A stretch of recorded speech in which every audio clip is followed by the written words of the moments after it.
Okay. Now we want to talk about a very important rule for derivatives, and that's called chain rule. And actually, that's a miracle. If this theorem wasn't there, working with derivatives was not easy at all. Okay, so let me just try to motivate you why this is very important. So far we learned to differentiate different functions, elementary functions, and we had some rules combining the different derivatives of different functions together. For example, let me start with two functions, f of x to be e to power x, and give you another function, very simple function, x squared. Yes? So if I ask you, do you know the derivative of this function? The answer is yes. The derivative of this function, the answer is yes. So I can combine these two functions in different ways to get new functions out of them. Yes? For example, I can add them.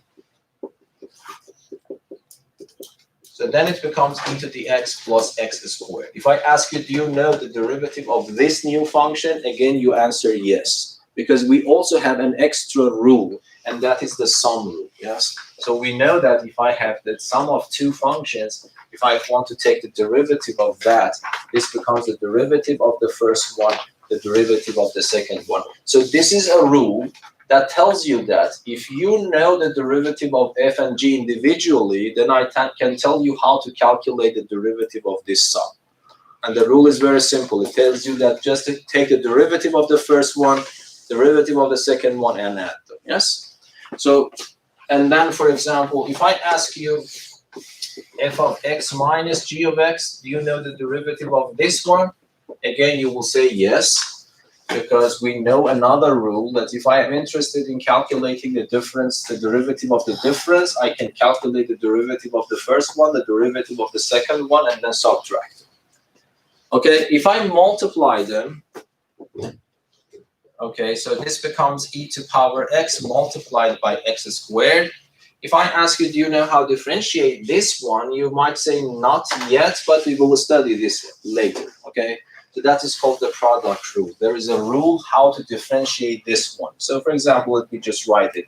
The formula tells you take the derivative of the first one multiplied by the second one, take the derivative of the second one multiplied by the first one, and add them.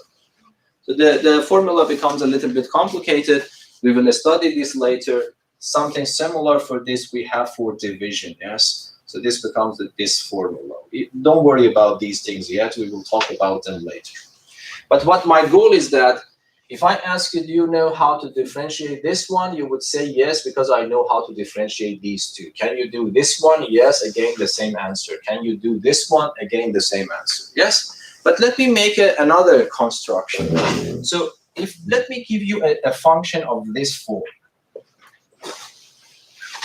E to power x squared, and I ask you, can you differentiate this function? Okay. Yes, what do you want to say? Yeah, you should be able to. There is no trivial, it's not trivial at all. Yes, well, of course we can do that, but this is what I am saying. This is more or less like a miracle that this formula works, this method will work, but this becomes otherwise very complicated. But we do the chain, like you use the product rule on itself. No, it doesn't work. That's the problem. So if you want to use these elementary operations, addition, subtraction, multiplication, and division, there is no way to construct this function out of these simpler functions. So can you see? If I just multiply them, it doesn't work. Subtraction doesn't work. Multiplication doesn't work. Division doesn't work. So by elementary operations, I cannot generate this. Yes? Can't we do e to the power of x times e to the power of x and then take the derivative below? No, e to power x times e to power x. It is e to power x plus x. And it is e to power 2x. Yes? So you see, this is a very simple function. It's not a complicated function. But the point is that, first of all, this formula in this form is not in my table. In the table of derivatives, I have e to power x squared. sorry, e to power x, and I also have the rule for x squared. First of all, this function, even though it's very simple, it's not complicated function, but it is not in the table of derivatives that we have developed so far. Yes? Is that clear? And then another important point is that none of these elementary operations that I have for functions will generate this one for me. Do you see that? If I add them, can you think of two functions so that one of these operations lead to this function? Is that clear that this is not possible? But there is also very important operation between two functions that will generate this function, and that operation is absent here. It's called composition of two functions. Okay, so another operation that we want to talk about is the composition.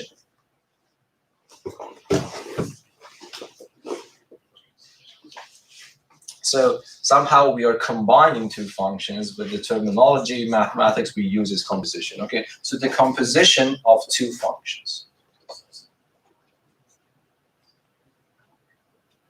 So I want to talk a little bit about this operation, which is unique for the functions. Here, this is not something related to functions. You can also add two numbers. You can multiply, subtract numbers. But this operation is only for functions. You can compose two functions. Okay, before doing that, let me just refresh your memory a little bit about functions. So if I have a function f of x acting like 2x to the 2 plus 5, what is the interpretation? F is a function, is a machine that takes an input from you, which we call it x, and it will do some operation on it and give it back to you, and that's your output. Yes? So what I'm saying is that this function takes an input x from me, square it, multiply it by 2, add 5 to it, and give it back to me. This is the way that you need to think about a function. Yes? So for example, for this function, if I ask you what is f of a, you shouldn't be surprised, because now a is the input, so it will do the same thing. It will square the input, multiply it by 2, add 5 to it, and give it back to me. I don't know, if I write f of x plus 1, this is now my new input. So what the function does for me is square it, multiply it by 2, and add 5 to it. Yes? So this is playing the role of the new input. Now, this kind of things is only for functions, this kind of operations. Now, assume that I have two functions. If I ask you, what is f of g of x for this function? So let me tell about this. So g of x is another function, but x here is playing the role of the input of this function, but the output of this function, which I call it g of x, will play the role of the input for this function. Okay, so what happens if this is f? It will take this input, but the input is now g of x, square it, multiply it by 2, and add 5 to it and give it back to me. So that is the way that we do. In this way, I am saying that I am composing two functions, f and g. Yes? So I am letting g act first, and then I get an answer. F will act on the answer of the output of the first function. So this means that I am composing f with g. Is that understandable? So here, this function, for a natural reason, is called the inner function. And this function is called the other function. So it's outside, it's inside this. So this way of thinking about two functions is very, very important. So at least, hopefully now you can realize that this function can be generated by these two simple functions based on composition of two functions. Yes, is that understandable? So here, if I want to, let me go back to this problem. So f of x was x to this f of x. Let me call it, by the way, h of x here. And I want to ask about two functions such that if I compose f after g, so this is called f after g. So it means g acts first and then f. Okay. So if I want to find two functions so that when I compose f after g, I will get this function. It's not that hard. Yes. Can you guess two functions? Yes, Hulu? One of them is x. Louder, please. One of them is x squared. No, which one? So if g is going to play the role of the inner function, so which one should be g? F of x should be what? X squared. So let us do that. And then you are saying that this should be this. Yes? Is that right? No. So let us compose them. Yeah, because you need to practice a little bit. Let me calculate f of gx with this proposal. Yes? So what you do, instead of gx, you plug e to power x, because g is supposed to act first. What is the role of g? It exponentiates that x. So this will give me ex. Yes? And then f is a squaring function. So it will apply here, so it will square the input. Yes? But if you square it, it is not x squared, it becomes 2x. Because you have to multiply them. Is that understandable? So if you say these two functions, if you compose them in this way, then you will get this function, which is not my goal. Yes? It generates a function, but a different function. So now I hope that you can see that if I replace them, this will work. Yes? So if I give the role of x squared to this one, and then give the role of e to the power of x to this one, and I start composing f after g, let us see how it goes. G is supposed to act first. G is a squaring function. So g acting on x will give me x squared. This is the output of the first function. Then f is going to apply on the output of this function. So according to what I told you here, what is the role of function f? The function is exponentiating the input. But the input is x squared here. So what does it give me? It will give me e to power x squared. And e to power x squared is exactly the function that I am looking for. Okay, so what I am trying to say is that this function, even though it is a simple function, it is not the sum, the difference, the product, the quotient of two simpler functions. It is a composition of these two simpler functions. Is that understandable? Now the point is that, is there some rule similar to this for composition of two functions? The answer is yes, and that is the chain rule. Yeah, is that understandable? Yes. So what I'm trying to say is that if you can decompose your function as the composition of simpler functions in a way that you know the derivatives of the components, then you can, using the chain rule, we will study this, using the chain rule, you can calculate the derivative of the new function. Is that clear? Yes or no?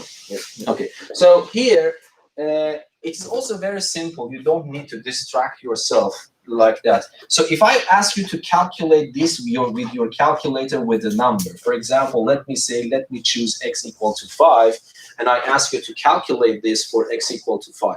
What you do first? You first calculate x squared, and then after you got the answer, which is 25 in this case, then you exponentiate e to power 25. So it is clear which function you are doing first.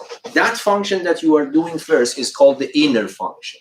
And the function that is following afterwards is called the other function. So the inner function is x squared, and the other function is e to power x. Is that understandable? Yes or no? Yes. Okay. So let us practice a little bit about this to train our eyes so that immediately catch that this function can be written as composition of two, even sometimes more functions. Okay? So let us start doing this.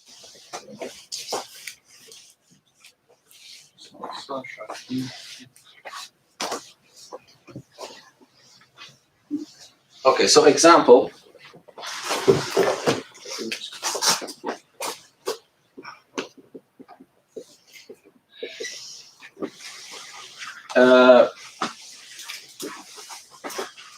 In each case,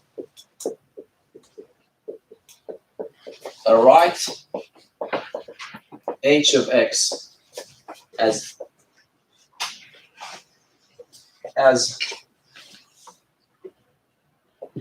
f of g of x for suitable choices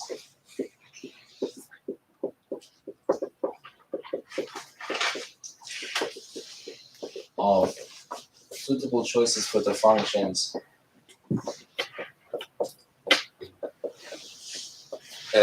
f of x and g of x. Yes? So let us do it. It's a very simple practice, but this is something that you need to know. So you need to catch it immediately with your eyes, because otherwise it would be too complicated. So number one, so let me write my h of x is equal to sine x squared plus 5. Okay, so can I write this as the decomposition of two functions? So in the future, by suitable choice, I mean functions whose derivatives you know. That is the meaning of suitable, yes? Okay, so here, what can I write for h of x? So what is the inner function? So I am using g of x for the inner function. There is no reason for that. I'm just choosing it, and I will write f of x after that. So let me write it in order. So let me write g of x here, f of x here. So I want to recognize, I want to see which function is playing the role of the inner function and which function will play the role of the other function, so that if I compose f after g, it gives me h of x. Okay? And I'm emphasizing f after g because, do you remember, if we change these two, it becomes a new function. So it's not commutative. So if I interchange f and g, it will not produce the same function as before in general. Okay, so, and then it is very easy. You need to assume that I want to calculate a number like this with my calculator. What you do first, it's clear that you don't start with sine. Yes, you have to calculate x squared plus 5 first. When you get the answer, you apply sine on the answer. So the inner function is very simple. What is that? What is the inner function? X squared plus 5. And okay, what is the other function? Sine of x. Sine of x. Is that understandable for everyone? Yes. If I write f of g of x, it will give me this. Let me be a little bit careful in the beginning. If you don't believe, let us calculate this once more. If I want to calculate this, you need to know that you have to apply g first. But when g applies on x, it will produce x squared plus 5 as the output of g. So it will give me x squared plus 5, yes? And then f is supposed to apply on the output. Okay, but what is f of x? F of x is sine function. Whatever you provide as the input, f will take sine of it and give it back to you. And now you are providing x squared plus 5 as the input of your function. So what does the function do? It will apply sine on that one. So it will give you sine of x squared plus 5. And if I ask you what this is, you would say this is exactly h of x. Is that understandable? Yes? Everyone? Okay. So number 2. So let me write this. H of x is x squared plus 5 to power 100, for example. So can I see this as the composition of two functions? What is the inner function? Let me change this one all the time so we can just, let me make it better, because I don't know why I wrote the same thing. Yeah, we can talk about this. So can I see this as the composition of two functions? Yes, Alex? Yes. What is playing the role of g in this case? This the thing that is the x squared plus 5x. Yes, that is the inner function. This is the outer function. What is the outer function, everyone? X to the power of 100. Yes, is that clear? Now, is it a good choice? Is it a good decomposition? I would say yes, because if I ask you what's the derivative of this one, you know. If I ask you what's the derivative of this one, you know. Of course, if I ask you what's the derivative of this, you still don't know, but you will learn it today. And that is called the chain rule, okay? But the point is that here you might say that I don't know the derivative of this one. Yes, we will study what would be the derivative of sine of x itself. Okay. Let me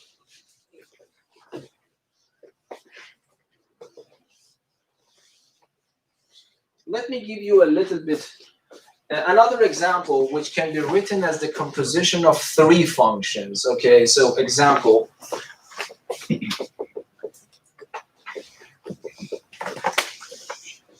So let me write this. H of x equals, for example, e to power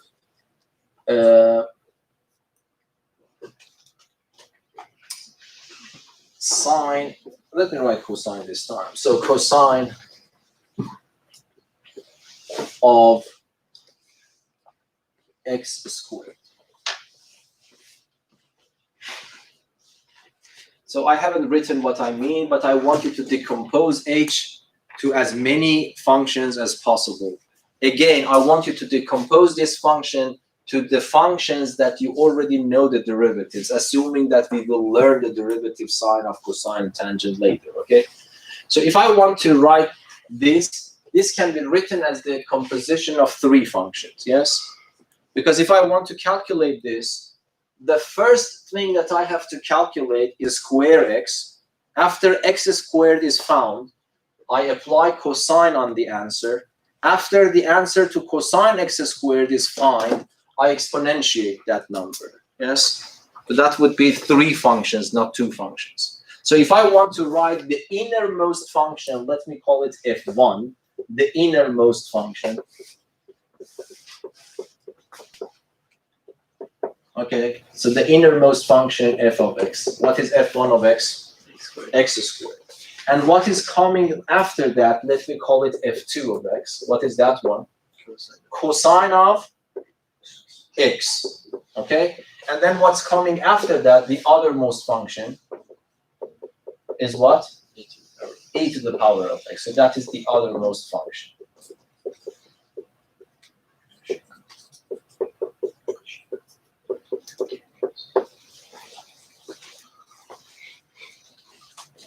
So you see, there is no way to write this as a product, the quotient, the sum, or any combination of them. It doesn't work. It will generate different functions, but not that particular function up there.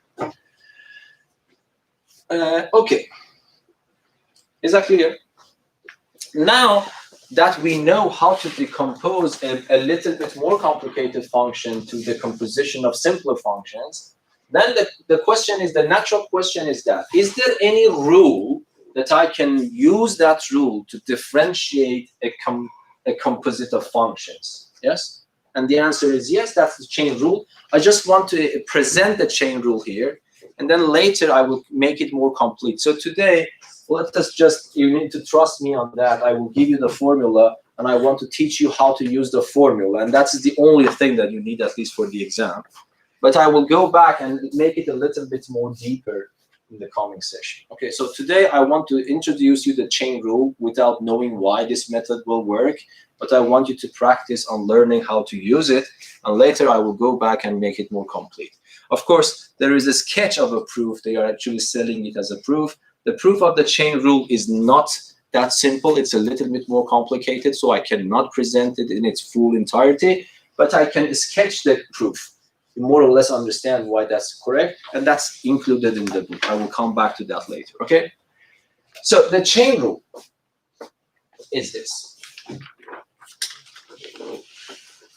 And then you will feel why really this is called the chain rule. Yes, you will see it later.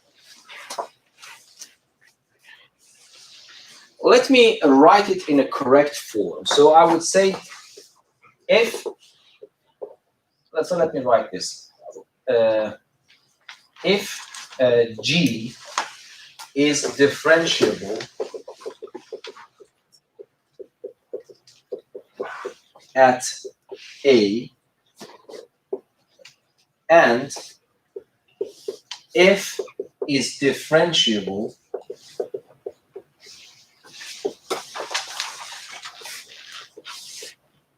at g of a, then the function h of x equals to f of g of x is differentiable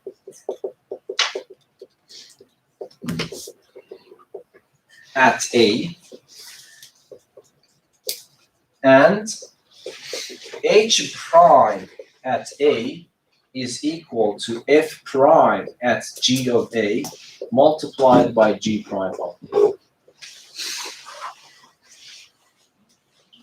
So that is the more or less, this is the exact form of the chain rule. I will modify it a little bit so it will match to the one in the book, okay?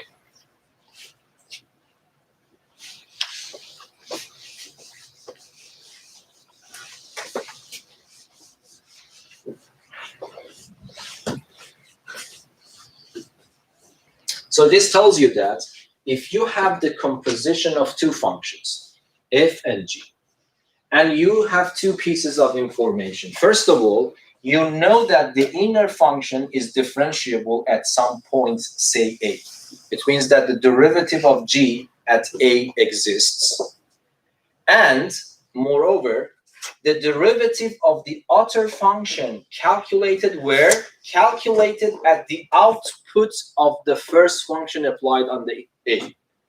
It's also possible to calculate this. Then if I want to calculate the derivative of the composition, I need to calculate these two numbers and then multiply them together. The number that I get is the derivative of this composition of two functions, yes? So let me repeat this. I have two functions, f and g. I know the inner function. I know g prime at a exists. I know g is differentiable at a. But the outer function is differentiable at g of a. G of a is a new number. I know that f is differentiable at g of a. If these two conditions are met, then if I want to calculate the derivative of the composition of the functions at the same point a, what I need to do, I need to calculate these two numbers and just simply multiply them. Yeah, so this will give me the derivative of this one. This is a technical theorem. You need to work on it a lot so that you are experienced, so that you can understand it fully and then use it quickly. Okay. Okay, so let us explain what does it mean. So the one that I want you to understand this one, let me give you an example just right here.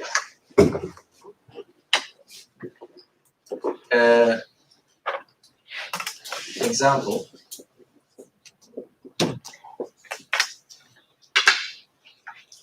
Let f of x be equal to 2x squared plus 5x minus 1. And let g of x be, for example, e to power x.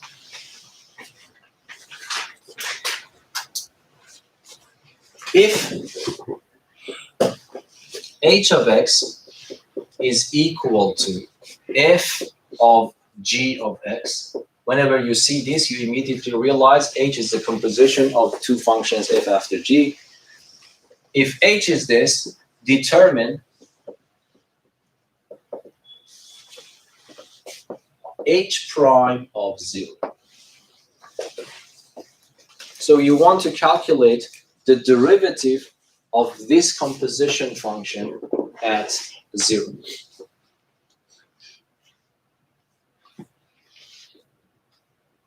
I intentionally actually gave you this example because for solving this example, you really don't need the chain rule, okay?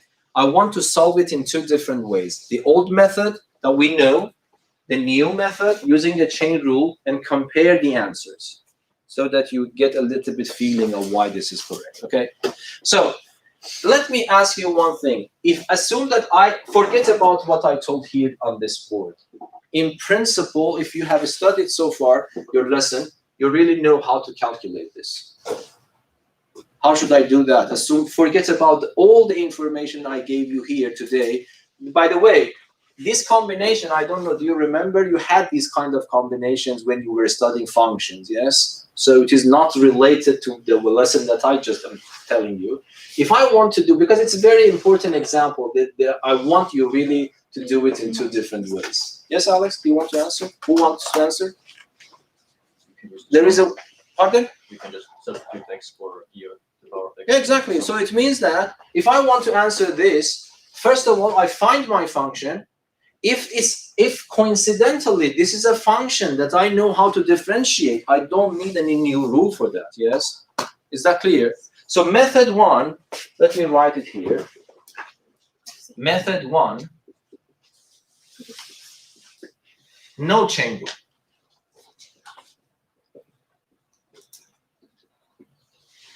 Okay, so assume that this is even Math 3C problem.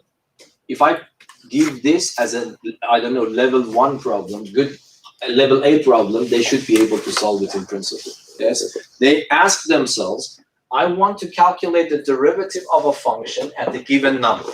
So I know first I need to calculate h prime of x, and then I replace x with 0. This is the methodology. Okay, and then they ask themselves, what is this function so that I want to differentiate it? The function is not given directly, it is given to me indirectly. So my first duty is to calculate h of x and then differentiate it, yes? So what I do, if I don't want to use it, so then I will do this. So I will say that h of x is f of g of x.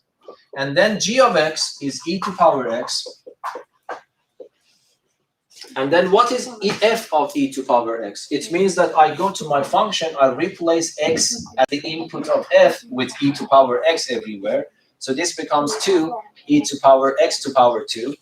And then I will have 5 e to power x, and then I will have minus 1. So this means that if I simplify this a little bit, this becomes 2, this to the 2 becomes 2x, and then I will have 5 e to the x minus 1. Agree? This is the form of the function, and coincidentally, the composition is in a form that I know how to differentiate if I know the formulas in the table, yes? So help me to write that. So what is h prime of x? This constant doesn't play any role. Do you remember what was the derivative of e to the 2x? 2 e to the 2x, so 2 times 2 is 4. So it is 4 e to the 2x, and the next one is 5 e to the x. The derivative of minus 1 is 0. After differentiating, now I can write h prime of 0. It means 4 e to power 0 is 1, e to power 0 is 1, so the answer would be 9. So the answer to this is simply h prime of 0 is equal to 9. Is that clear? So we don't need, this is a coincidence. Because you see that if I gave you this function, you will never decompose it. It is so simple that you just start differentiating, yes? But now let me use the chain rule to understand the content of this theorem is a little bit technical, especially this part.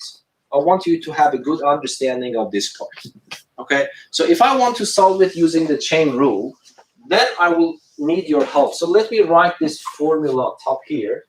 H prime of A is equal to f prime calculated at g of A multiplied by g prime of A. Then let me remove this, okay? And that is an unfortunate, you have that formula in the formula sheet, which is very ridiculous, yes? Because these rules shouldn't be in the formula sheet, yes? If you don't know the rules, then it means that you really don't know derivative at all. Okay, so if you want to calculate it using the chain rule, okay, can you help me to do that? First of all, by reading this question, what is playing the role of this A in this question? 0. So it means that I need to calculate h prime of 0. So method number 2, what I do, I would say this.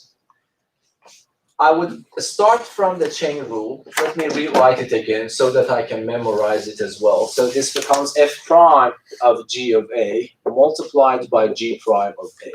Then this means that, okay, now can you help me? What should I write? I need to write g prime of 0. So what should I do on the right-hand side? So by comparing this, it means that I am replacing a with 0. When I'm replacing a with 0 on the left-hand side, to keep this equality correct, so I have to replace these two a's with 0 again.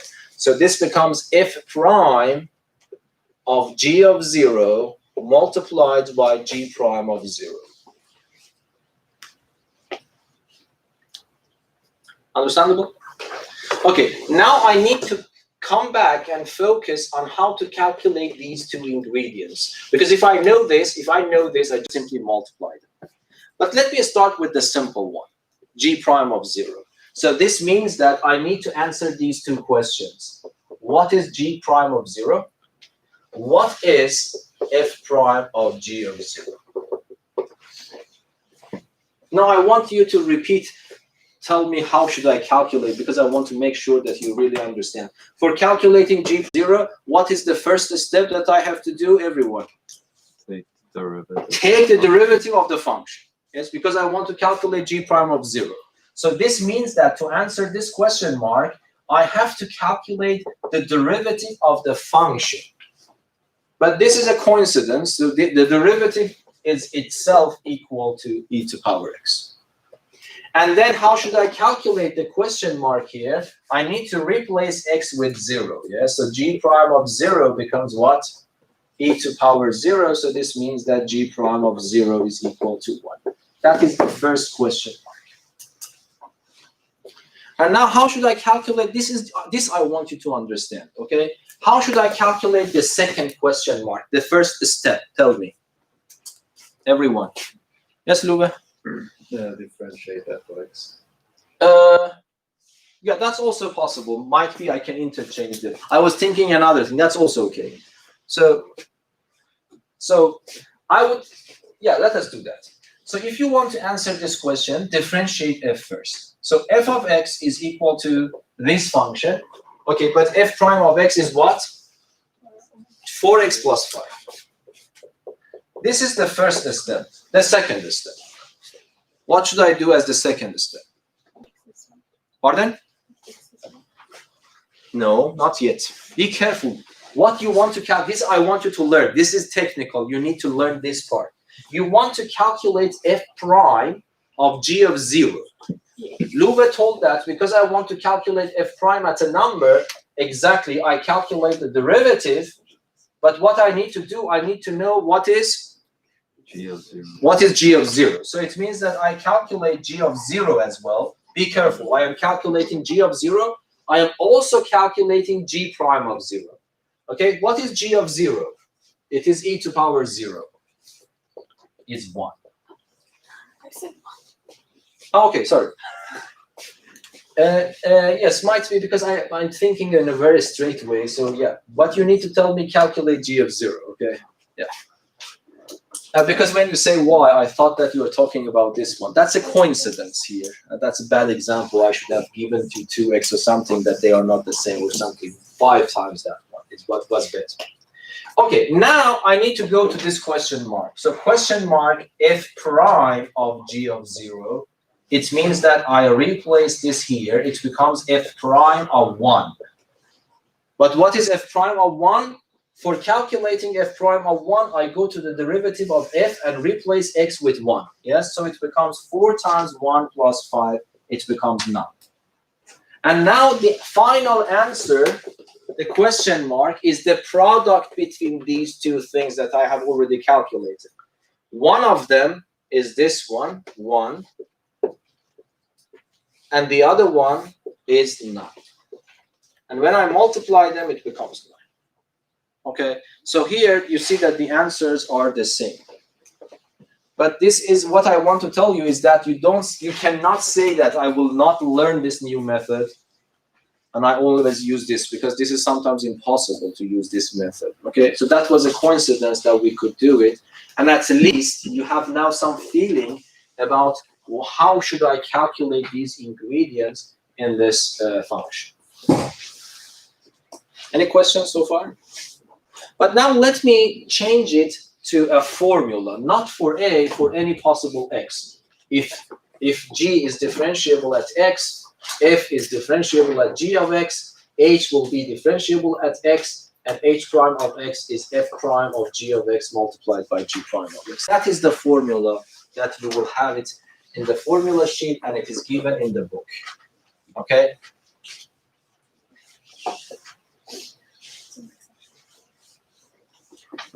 So here I would write it in this way. H of x is equal to f of g of x. Then this implies that h prime of x is the derivative of the outer function calculated at g of x multiplied by the derivative of the inner function. So let me just remove that one. So this is the chain rule.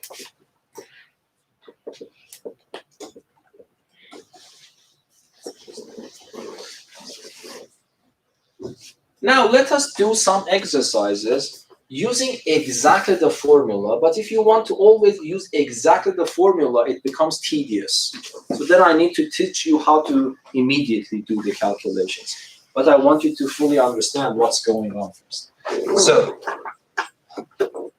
this is a very important example, but because we haven't studied a lot of functions yet, the number of examples that I can give is a little bit limited, but it will increase by learning new rules. So, example, differentiate.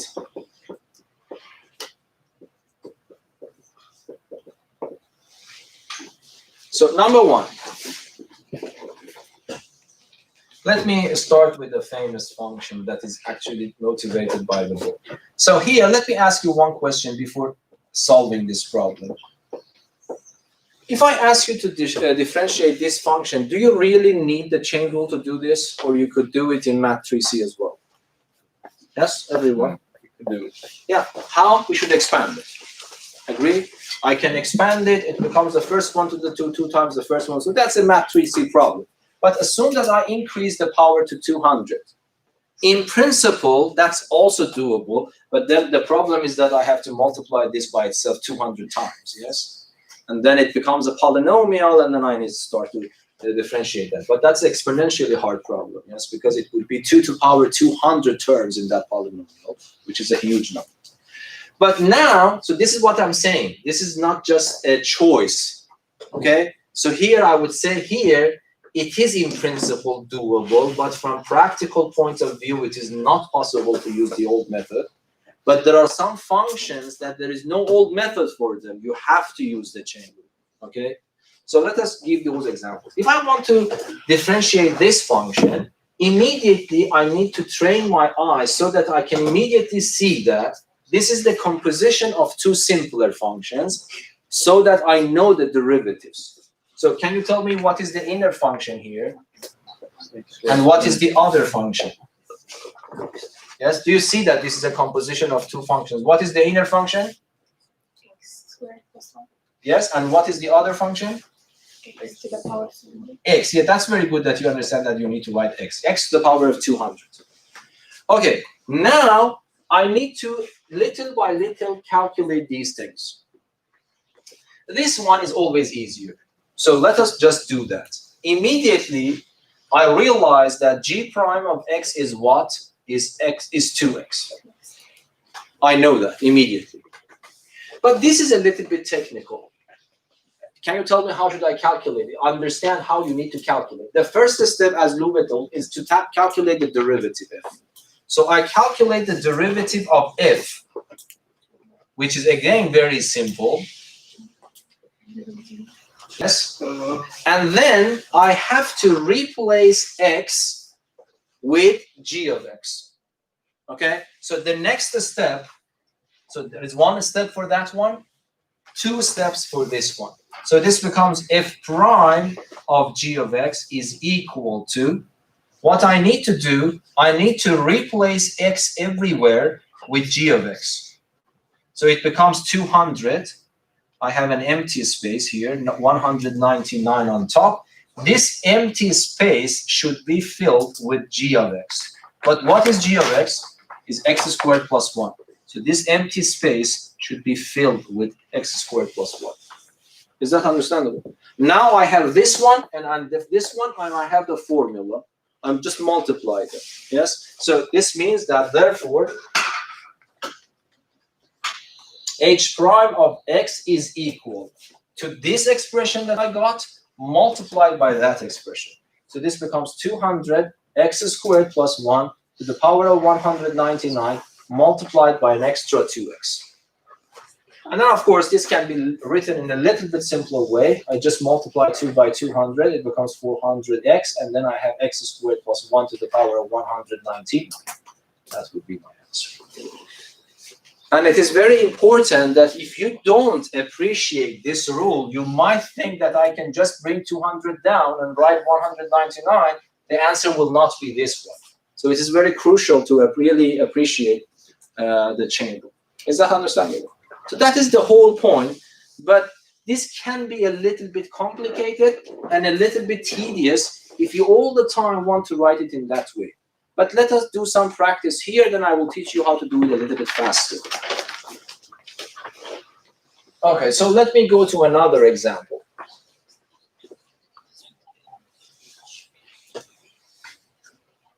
So number 2, let me write it in this form. H of x is equal to, for example, square root of x squared plus 5x minus 2. I want to differentiate this function. Let me repeat everything more or less. This is a function I am supposed to differentiate, but this function in this form is not in my table. So I have to do something with it. There are two things in general we can do. Either we can write this as a sum, product, quotient, difference of functions, which in this case, hopefully you see it's not possible, at least immediately. Or there is only one choice left, and that is writing it as a composition of 2 or more functions. Okay? So the second method will work here. So as soon as you realize you need to use the composition method, you need to think in this way. What is the innermost function and what are the functions coming after that? So that if I combine them one after the other, it will give me this function. This is the idea how to think about the problem. So what is g of x here?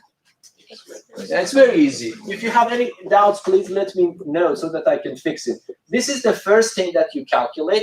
After this is done, you calculate the square. Yes? So what is the other function here? The square root of x.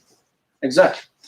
And then I will start. I need to know the formula. There is a simple part. The simple part comes immediately. G prime of x is what? 2x plus 5. Do you remember? I mentioned several times, remember this formula. Otherwise, you have to write it as 1 over 2, do a lot of things to reach the formula. This deserves remembering separately.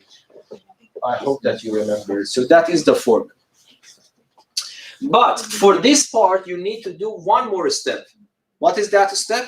After differentiating f, replace x with g of x. Yes? So this means that the next step is f prime of g of x. What I need to do, I need to replace g of x. But what is g of x? G of x is this guy. So this becomes x squared plus 5x minus 2. And finally, you can write the answer. The answer is just the multiplication of these two things that you have found. So just multiply them. So it becomes 1 over 2 square root of x squared plus 5x minus 2 and multiply it by 2x plus 5. Yes? And I would prefer to write it in this form. So 2x plus 5 goes to the numerator, so it becomes 2x plus 5. And then in the denominator, I will have this. 5x minus 2. Yes? Understandable? Yes or no? Yes.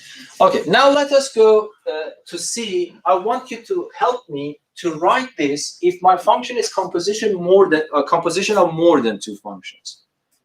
Okay, so let us practice on that at the level of the formula first. Then I will give you some examples.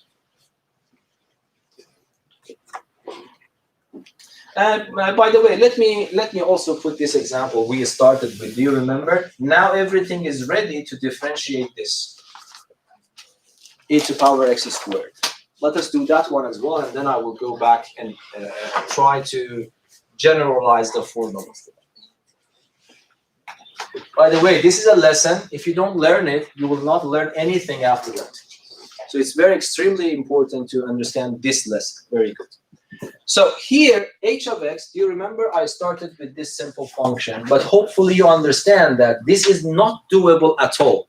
There is no other way to differentiate this except the chain rule, even though this function is very simple. Okay? So if I want to differentiate this, again, I'm asking you, what is the inner function here? You already answered that. What is the other function? Inner function is the function that I calculate first, x squared function. And the second function is exponentiating function. Okay, and then this one is easy, just g prime of x. It's 2x. And then what I need to do, I need to calculate f prime of x, which coincidentally is the same thing for this particular function. And then I have to replace x with g of x. So it means that empty space should be filled with g of x. But g of x is x squared. Yes, understandable? And then you just multiply. So h of x is equal to this one multiplied by that one. H prime of x. Yeah, thank you. Yes. So you see, please check these differences. You see, exponential function with x, the derivative is equal to itself exactly. But the derivative of this function is not the function itself exactly. It is the function of itself exactly, but multiplied by extra factor 2x. So if you don't respect that and just write this, that is wrong. Okay, so be careful. Now I want you to help me to write this formula for more than two functions. Then you immediately realize how you can generalize it to 4, 5, and more functions. So can you help me to do that? And let us start something with 3 functions.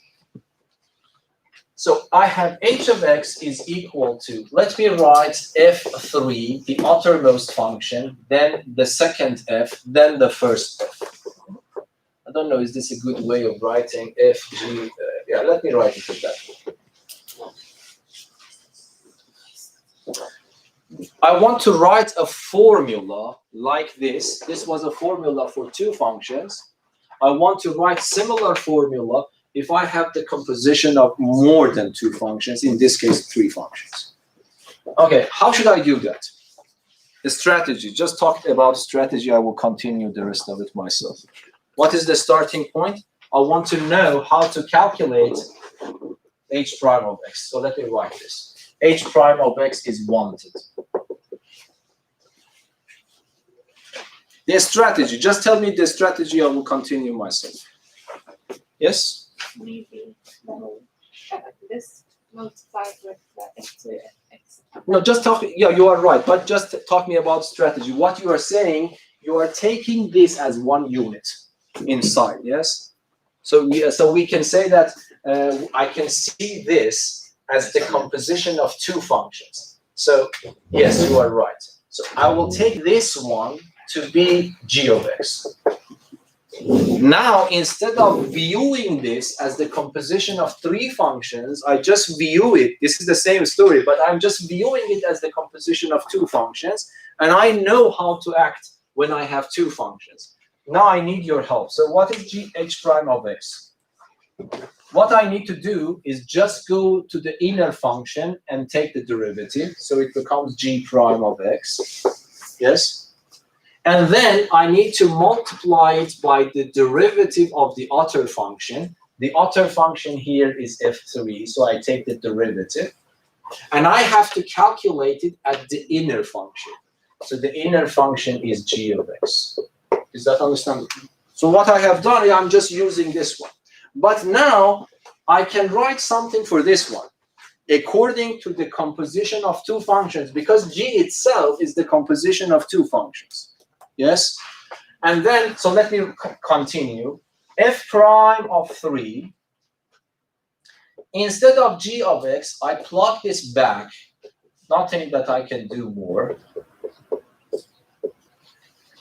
but multiplied by the derivative of g. But g itself is the composition of two functions. So what I need to do is to take the derivative of the inner function, yes, and then multiply it by the derivative of the outer function. In this case, outer function is f2, and then calculate it at f1 of x. That's the formula. And then you see that this becomes complicated and complicated. So is that understandable for everyone? So let me just repeat what I am doing. I am taking the derivative of the innermost function. I go to the intermediate, the median, the one in the middle, take the derivative, but I put f1 of x inside. Then I go to the third one, I take the derivative, but I put those two inside. Yes? So to make sure that you understand, let me write it for 4 functions together. So f4, f3, f2, f1 of x. So 1, 2, 3, 4, 1, 2, 3, 4, brackets closed. So I want to write the derivative of this function. So can you help me to do that? What is the innermost function here? Is f1. So its derivative should be at the end. Yes, this is the innermost. Then the turn is with f2. I take f2, derivative of f2. So you see, I am taking the derivatives in order. The derivative of f1, but when I want to calculate the derivative of f2, I shouldn't write x. X is wrong. I should write what is inside it. So it becomes what? f1 of x. Yes? And then I go to the derivative of the third function, but I put what is inside it. Yes? And then finally, I go to the derivative of the last function, and I put everything inside it.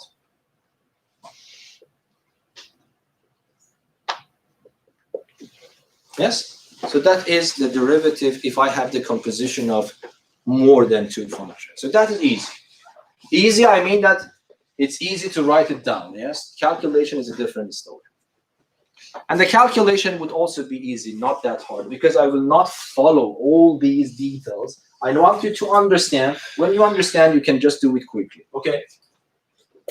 Let me give you another example for 3 functions, then I will teach you how to do it faster if we have time. Otherwise, I will continue next session. This is a very, very important lesson, so might be I will spend 2 or 2.5 sessions on it, okay? So let me give you an example.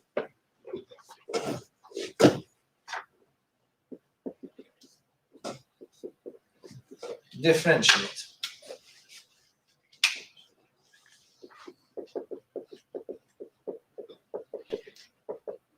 Okay, so let me write h of x equals to e to power square root of x squared plus 1.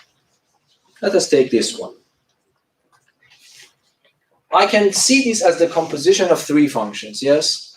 Is that understandable? So you need to train your eyes, immediately catch that this is the composition of 3 simpler functions. What is the first function involved? X squared plus 1. And then after that, I take a square. After that, I exponentiate. So there are 3 functions involved, okay? So can you tell me, if I want to copy this more or less, what is the innermost function? X squared plus 1. X squared plus 1. What is the next intermediate one? Square root of x. And finally, what is the last one? E to the x. Agree? Now, this one, I need to take the derivative of f1. It is the simplest one, which is just 2x. Here, how many steps I need to do it? I need to do it in 2 steps, yes? I need to calculate the derivative of f2 of x first. Hopefully you remember the formula.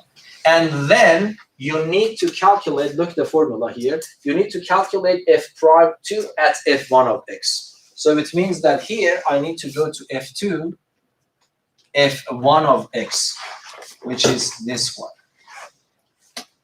Oh, sorry, this is prime, sorry. This is prime. f2, f1 of x, so it becomes 1 over 2 square root of x squared plus 1.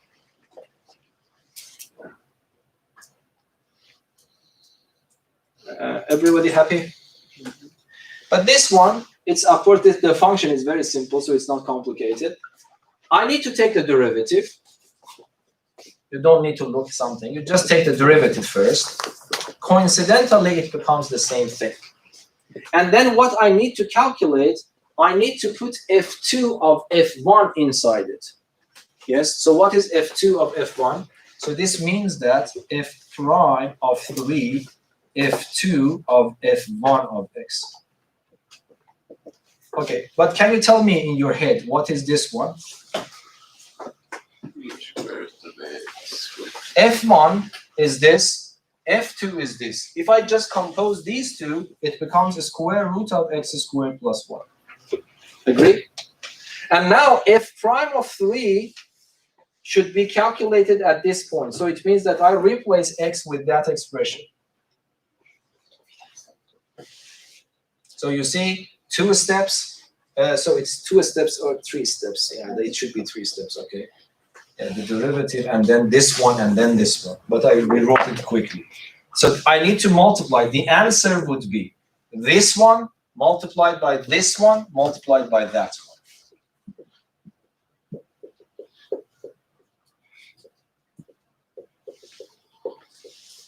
Yes? So that is the answer. So it becomes a little bit complicated. You see, if I start from this function, its derivative is not only that part, it involves the derivative of a square function. It also involves the derivative of the polynomial function in one single place. Yes. Okay. Now, I want to teach you how to do it quickly. We have 10 minutes. And next time I will start solving a lot of examples for you, because this is something very technical. After you understood it correctly, you have to do a lot of exercises so that you can do it quickly. Yes? Can you simplify that a lot further? Yeah, we can simplify this too with that too, but because I am not very here, if you want, you can just do that. You can write x e to power square root of x squared plus 1 divided by square root of x squared plus 1. That's better, of course. Okay, now let me tell you how to do it. If you remember the formula h prime of x, so let me write it again. H of x is equal to f of g of x.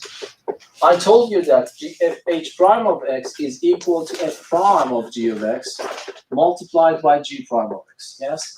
So what we do usually, we give this g of x a new name, u. Okay? So this is the quicker way of doing that. Then what happens? Then this becomes h of x is equal to f of u. Then h prime of x is equal to f prime of u. This is u, but multiplied by an extra factor of u prime. This is nothing. This is the same formula, but I am just rewriting it using this substitution. Yes.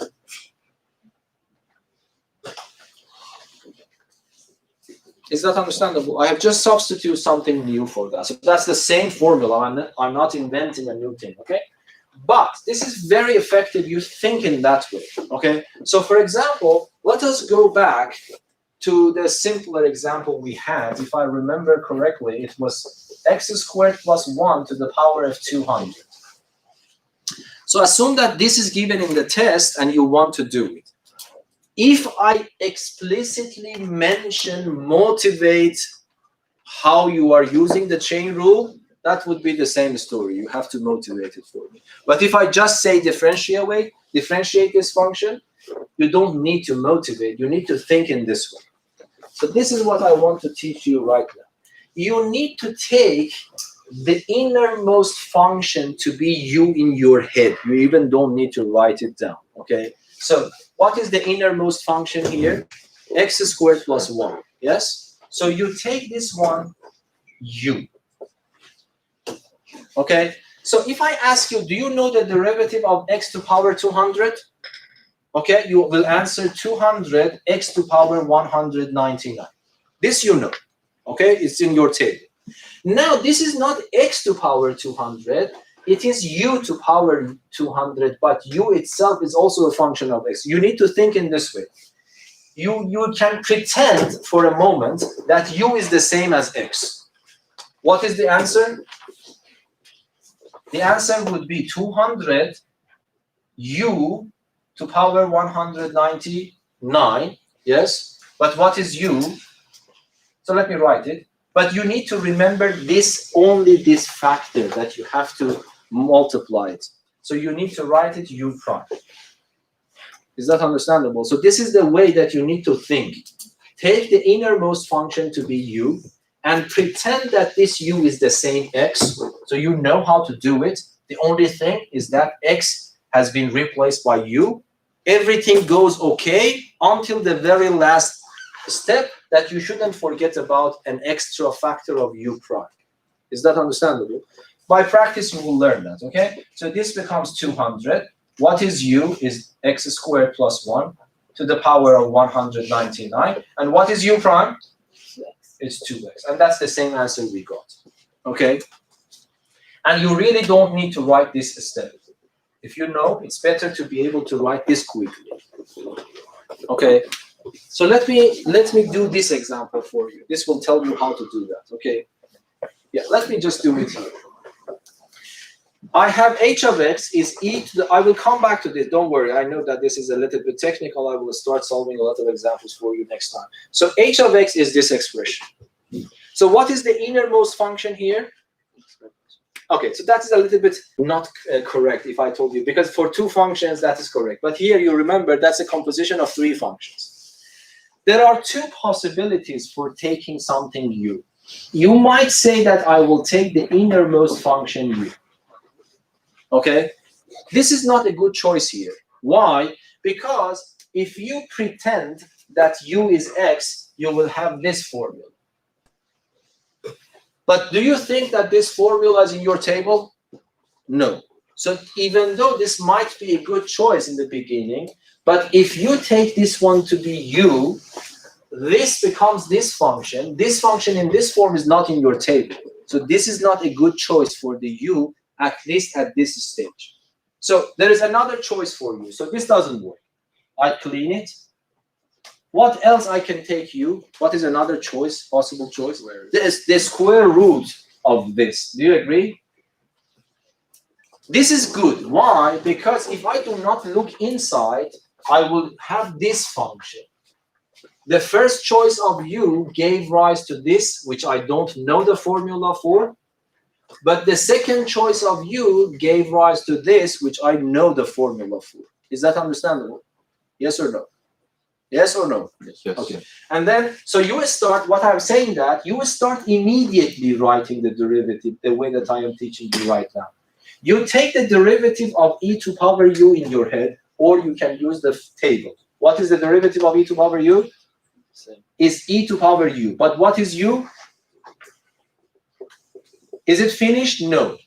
Remember about u prime.